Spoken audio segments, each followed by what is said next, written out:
आज इमरान खान को अंदर कर दें, पाकिस्तान में अमन हो जाएगा। पाकिस्तानी कौम इसकी हकीकत जान चुकी है।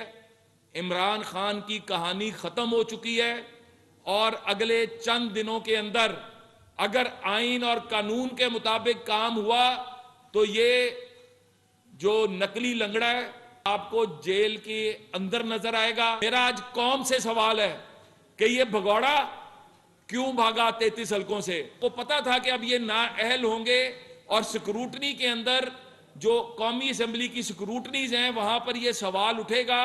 तो मेरा आज कौम से सवाल है कि ये भगौड़ा क्यों भागा 33 हलकों से, सिर्फ और सिर्फ अपनी औलाद को छुपाने, सिर्फ और सिर्फ 62-63 से जान छुड़ाने। आज पाकिस्तानी कौम इसकी हकीकत जान चुकी है।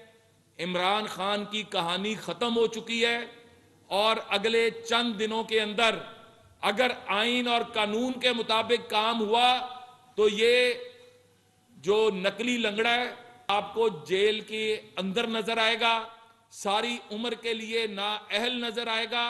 और अभी तो हिसाब बाकी है, अभी तोशा खाना का हिसाब बाकी है, अभी तुमसे फॉरेन फंडिंग का हिसाब बाकी है, अभी तुमसे मालम जब्बा, बिलियन ट्री, सुनामी, किस किस चीज का नाम लूं। अभी फरा गोगी जब आएगी वो जो कुछ बताएगी तो ये अब इनकी करप्शन नहीं चलने लगी। इनका सिर्फ एक ही मकसद है, सियासी अदम इस्तेहकाम पैदा करके पाकिस्तान में इन्वेस्टमेंट ना आने देना। जिस तरह 2014 में धरने देकर चाइना के के प्रेसिडेंट का दौरा कैंसिल करवाया था, श्रीलंका के वजीर आजम का दौरा, सदर का दौरा कैंसिल कराया था, इसी तरह आज सऊदिया इन्वेस्ट करना चाहता है, चाइना इन्वेस्ट करना चाहता है, यूएई इन्वेस्ट करना चाहता है, टर्की इन्वेस्ट करना चाहता है। किस किस मुल्क का नाम लूं। सिर्फ ये जो तमाशा लगाया हुआ है, जो सियासी सर्कस लगाया हुआ है, इनका मकसद ही एक है कि पाकिस्तान में फॉरेन इन्वेस्टमेंट ना आए, जिस तरह इनके 4 साल में नहीं आई थी। लेकिन अल्लाह के फजल से आईएमएफ का मुआहदा भी हो रहा है, इनके मुंह पर चपेट पड़ रही है और उसके बाद ये दुनिया के ममालिक इन्वेस्ट भी कर रहे हैं। डॉलर अल्लाह के फजल से रोज अब नीचे आ रहा है, मईशत इस्तेहकाम पकड़ रही है, जो दहशतगर्दी है उसके खिलाफ हमारा रिजॉल्व है। मैं आज कहता हूं, आज इमरान खान को अंदर कर दें, पाकिस्तान में अमन हो जाएगा। आज इमरान खान को केसेस जो हैं उनका फैसला कर दें, पाकिस्तान के अंदर सियासी इस्तेहकाम आ जाएगा। आज इमरान खान के पिंकी पीरनी, फरा गोगी, जुल्फी बुखारी, इसके जो कारे खास हैं उनको पकड़कर उनके मुंह खुलवा लें और कुछ ना करें। वो मुंह से लाई भगौड़ा उसको पकड़कर ले आए। पंजाब के अंदर जो पिछले चंद महीनों में जो कुछ हुआ, इमरान खान के साथ मिलकर जो इन्होंने कमाई की, सब कुछ साफ हो जाएगा और पाकिस्तान अपने पैरों पर खड़ा हो जाएगा। हम लोग हैं आइन और कानून को फॉलो करने वाले लोग, अदारे, हमारा कोई जाती वेंडेटा नहीं है। हमारा सिर्फ एक है कि जिसने पाकिस्तान के आइन और कानून के खिलाफ होके चला है, पाकिस्तान के अदारे उसके खिलाफ कार्रवाई करें। मैं ये समझता हूं कि इस वक्त नैब के अंदर, एफआईए के अंदर, एंटी करप्शन के अंदर और इसी तरह बाकी इदारों के अंदर जो इनके खिलाफ चल रहा है वो काफी हद तक फाइनल हो चुका है और अगले चंद दिनों के अंदर बड़े लेवल पर आप गिरफ्तारियां देखेंगे। सोने की कीमतें और डॉलर की कीमतें तो बढ़ रही हैं और आप कह रहे हैं कि मॉरिशस से बेहतर हो रही है। किस बुनियाद पर कह रहे हैं? जो शुमारियत का अदारा है वो कह रहा है कि 30% में महंगाई बढ़ गई। देखें, पहली बात तो ये है, एक चीज आप सब पढ़े लिखे लोग हैं और हमें रिसर्च करके आगे चलना चाहिए। हमें यह देखना है कि 2018 तक का पाकिस्तान जो हम देकर गए थे, जो हमसे छीना गया था, वो कहां पे खड़ा था। आज मेरा मुतालबा है मियां नवाज शरीफ साहब के 4 साल की हुकूमत और इमरान खान के 4 साल की हुकूमत का कंपैरिजन करें, बाकी सब कुछ छोड़ दें। आपके सामने दूध का दूध और पानी का पानी हो जाएगा। हालात कब खराब होते हैं? जब मियां नवाज शरीफ साहब को जबरदस्ती नाअहल किया जाता है, जब सियासी अदम इस्तेहकाम पैदा किया जाता है, फिर डॉलर बढ़ना शुरू होता है, फिर महंगाई की लहर आना शुरू होती है। और इमरान खान के दौर के अंदर ये जो कहता है कि जी मुझे तो करने ही कुछ नहीं दिया जाता था, तो तुम वहां पर करने क्या बैठे थे? तेरे फुफे दी हुकूमत थी कि तू चिमड़ के बैठा रहे हैं? अगर तुम्हें नहीं करने दिया जा रहा था तो हिम्मत पैदा करते और कहते कि मुझे नहीं करने दिया जा रहा, मैं इख्तिदार से बाहर आ रहा हूं, तुम अमर हो जाते। तुम एक झूठे आदमी हो। तुमने नैब को इस्तेमाल किया सियासतदानों के खिलाफ। तैयबा गुल नामी खातून जनरल बाजवा ने नहीं रखी हुई थी, तुमने रखी हुई थी प्राइम मिनिस्टर हाउस में, तुम्हारी कस्टडी में थी, और उसके जरिए जावेद इकबाल के जरिए तुम मन माने फैसले करवाते थे। तुम रोज की बुनियाद पर सियासतदानों को उठवाते थे और कम से कम 200 दिन के लिए अंदर करते थे। वो 200 दिन कम से कम 600 दिन हमजा शहबाज, 400 दिन शहबाज शरीफ, शाहिद खकान अब्बासी, ख्वाजा साद रफीक, सारे हंसते हुए बाहर आए। राना सनाउल्लाह, मुनशियात का केस, सजाए मौत, हनीफ अब्बासी उम्र कैद, हर कोई हंसता हुआ बाहर आता था। ये 2-2 दिन के लिए जाते हैं और धाड़े मारकर बाहर आते हैं।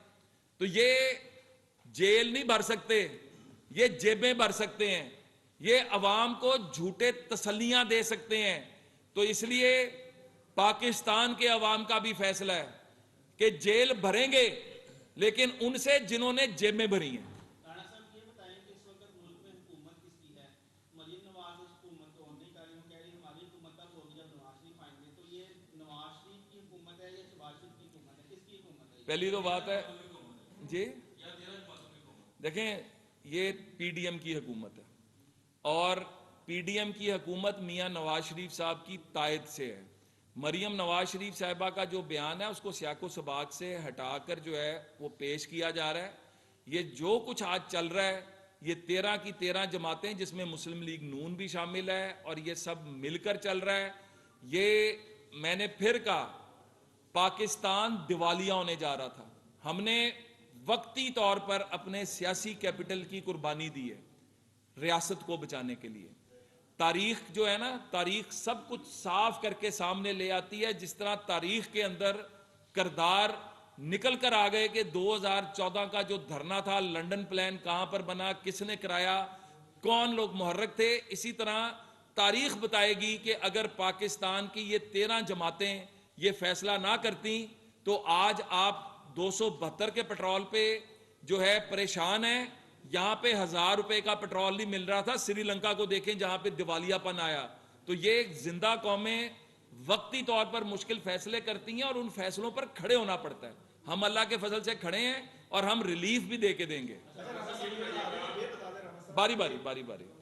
आपने अभी बात की है कि कानून और आइन के मुताबिक हम चलेंगे और उसके इमरान खान के खिलाफ जो कार्रवाई बनती हुई वो करेंगे। कानून और आइन में लिखा है कि 90 रोज में इलेक्शन होना चाहिए। पंजाब में जो है वो 1 माह से ज्यादा टाइम हो चुका है, लेकिन अभी तक इलेक्शन नहीं होने जा रहा। क्या ये कानून की खिलाफ वर्जी नहीं हो रही? देखें, बिल्कुल नहीं हो रही। कानून और आइन ये भी कहता है कि फर्द वाहिद के फैसले जो हैं वो कभी भी नहीं चलने।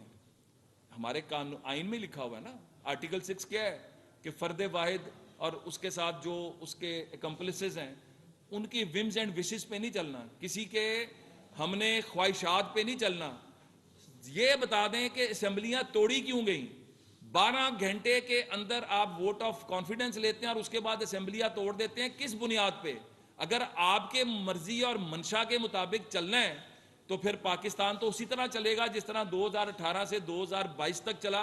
तो पाकिस्तान को बचाना है, पाकिस्तान को मजबूत करना है और आइन और कानून के मुताबिक इलेक्शन जो है, ये भी कहता है आर्टिकल 81 कि कौमी असेंबली और प्रोविंशियल असेंबली के इलेक्शन इकट्ठे होने। तो जिस दिन कौमी असेंबली का टेन्योर पूरा होगा उस दिन पंजाब में भी इलेक्शन होगा, केपीके में भी होगा, बलोचिस्तान में भी होगा, सिंध में भी होगा और वफाक में भी होगा। अच्छा राणा साहब, ये बताइएगा कि जनाब ने फरमाया अभी कि इमरान खान के दौर के अंदर दहशतगर्दों को जो है वो इम्यूनिटी दी गई, सीज फायर का मुआहदा जो है वो स्टेट ऑफ पाकिस्तान ने किया, लेकिन एक ऐसा मुआहदा था सर कि इसको कभी भी काबीना के अंदर डिस्कस नहीं किया गया और सिर्फ और सिर्फ कुछ इदारों के लोगों ने जो है वो ये मदद मुआहदा किया।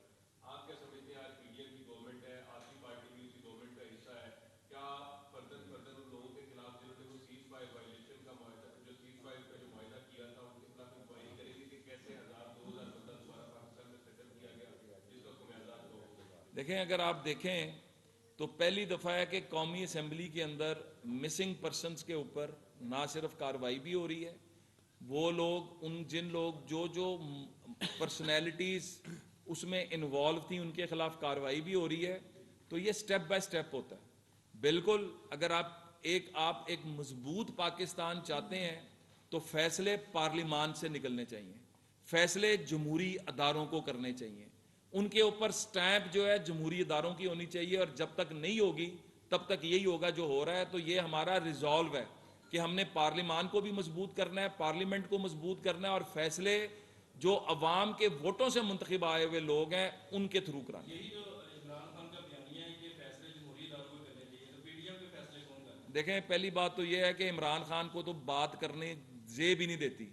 जो बंदा पापा कहता रहा, बाबा बना के रखा बाजवा को, बे से बाजवा बे से बाबा, अब वो बे से इमरान खान बगैरत बन गया कि वो कहता है कि जी मुझसे तो ये फैसले पूछे बगैर किए जाते थे। तो क्या मुंह में चुनचुना लिया हुआ था? आपने भी कहा था कि हिम्मत पकड़े, तो उन्होंने हिम्मत पकड़ ली, आप क्यों साथ नहीं दे? जब इक्तदार में हो हिम्मत तब पकड़नी चाहिए। यहाँ पर बहुत जनरल्स, मैं खुल के कहूँगा, बहुत जजेस और बहुत ब्यूरोक्रेट्स जब रिटायर हो जाते हैं फिर उनके अंदर वतन की मोहब्बत जाग जाती है। वतन की मोहब्बत तब जागनी चाहिए जब आपके पास इक्तदार होता है, और अल्लाह के फजल से हमारे पास इक्तदार है। हम तमाम चीजें आइन और कानून के मुताबिक करेंगे और कौम को दिखाएंगे। बहुत शुक्रिया।